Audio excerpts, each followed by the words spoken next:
So in this video we'll continue the chapter the executive. Union government का जो एक organ है executive, उसके बारे में हम लोग प्रीवियस वीडियो में पढ़े थे।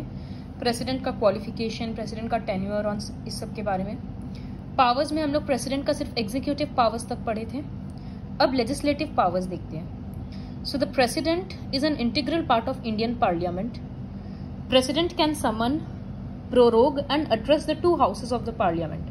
प्रोरोग का मतलब सेशन वो डिसकंटिन्यू कर सकते हैं। तो पार्लियामेंट का सेशन वो एड्रेस करते हैं, चाहे तो वो बंद करवा सकते हैं, चाहे तो मीटिंग बुलवा सकते हैं। हर साल पहला सेशन उनके एड्रेस से ही स्टार्ट होता है। ही और she can dissolve Lok Sabha before the expiry of its normal term.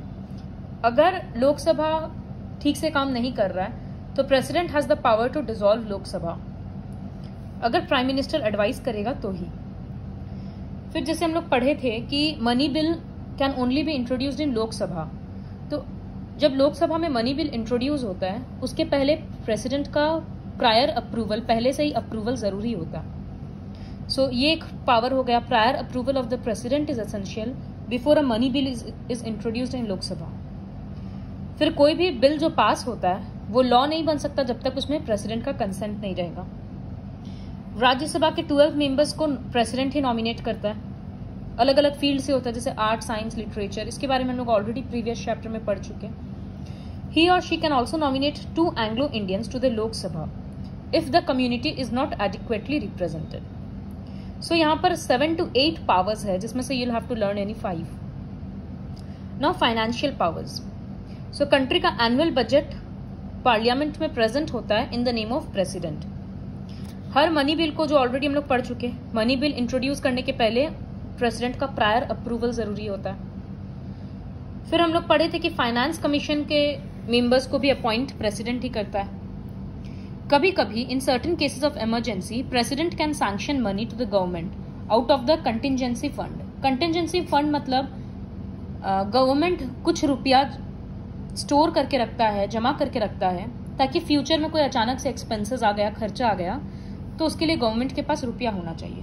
तो वो होता है कंटिजेंसी फंड। तो प्रेसिडेंट उस फंड में से रुपया गवर्नमेंट को दे सकता है काम करने के लिए, अगर कोई वैसा इमरजेंसी सिचुएशन अराइज हुआ तो ये सारा फाइनेंशियल पावर्स था जुडिशियल पावर्स, सुप्रीम कोर्ट के जज को, हाई कोर्ट के जजेस को, सबको इंक्लूडिंग द चीफ जस्टिसेस, मतलब दोनों के हेड को प्रेसिडेंट ही अपॉइंट करता है। On appeal for mercy president has the power to reduce the sentence और ग्रांट पार्डन और एमनेस्टी। मतलब अगर जैसे किसी को फांसी का सजा सुनाया गया तो प्रेसिडेंट के पास वो अगर अपील करेगा तो प्रेसिडेंट को अगर समझ में आएगा तो वो उसका सजा कम कर सकता है या छुड़वा सकता है, इस तरह का पावर होता है। ही और she can change the death sentence और can postpone it also. Emergency powers, ये सारा तो यूजुअल पावर्स था। इमरजेंसी पावर्स मतलब पहला आता है उसमें जो इमरजेंसी के सिचुएशन में काम आता है। तो एक है नेशनल इमरजेंसी।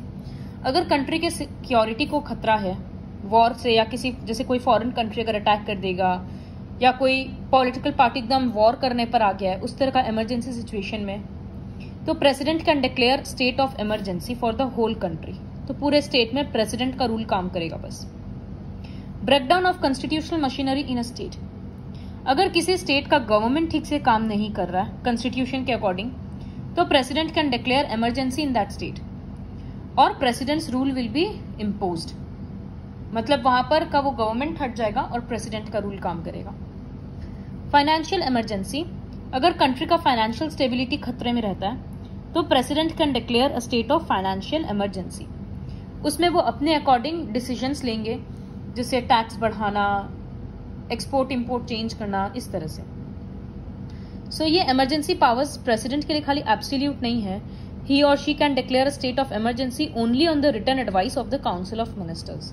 जब चाहे अपने मन से इमरजेंसी नहीं डिक्लेयर कर सकते हैं, काउंसिल ऑफ मिनिस्टर्स का रिटन अप्रूवल रहेगा तभी हो सकता है। Although the position of the president of India is just nominal, the constitution recognises her और his position as one of authority and prestige. ऐसे वो नॉमिनल एग्जीक्यूटिव है, सारा पावर सिर्फ नाम का ही है, लेकिन फिर भी कॉन्स्टिट्यूशन के अकॉर्डिंग वो पोजीशन काफी प्रेस्टिजियस है। इसी वजह से इतना पावर्स और इतना फैसिलिटीज दिया गया है। प्रेसिडेंट के बाद है vice president of India. So vice president of India को उपराष्ट्रपति बोलते हैं। वो भी 5 ईयर्स के लिए इलेक्ट किया जाता है by both the houses of the parliament by the single transferable vote system. The vice president is the ex officio chairman of the Rajya Sabha. So ex officio chairman का मतलब, एक्स ऑफिशियो वर्ड का meaning होता है कि वो राज्यसभा के member नहीं है, लेकिन उनको अपना पोजीशन की वजह से राज्यसभा का हेड बनाया गया। तो एक्स ऑफिशियो मतलब किसी ऑर्गेनाइजेशन का मेंबर नहीं होना, लेकिन फिर भी पोजीशन की वजह से उनको वो पोस्ट दे दिया जाता है। तो वो जैसे लोकसभा का स्पीकर काम करता है, वैसे ही उनका काम होता है राज्यसभा में। सिंस प्रेसिडेंट एक मेंबर नहीं है राज्यसभा के, तो वो वोट नहीं कर सकते हैं, लेकिन अगर टाई होगा तो वो वोट कर सकते हैं। किसी डिसीजन पे अगर ड्रॉ हो गया वोटिंग में, then he can vote. Whenever the, और प्रेसिडेंट का जब चेयर खाली हो जाता है, मतलब प्रेसिडेंट किसी कारण से बीमार है, अगर डेथ हो गया अचानक से, तो वो सब केस में vice president acts as the officiating president जब तक इलेक्शन नहीं होगा। और पहला इलेक्शन 6 महीना तक में हो जाना चाहिए, ये हम लोग पढ़ चुके हैं।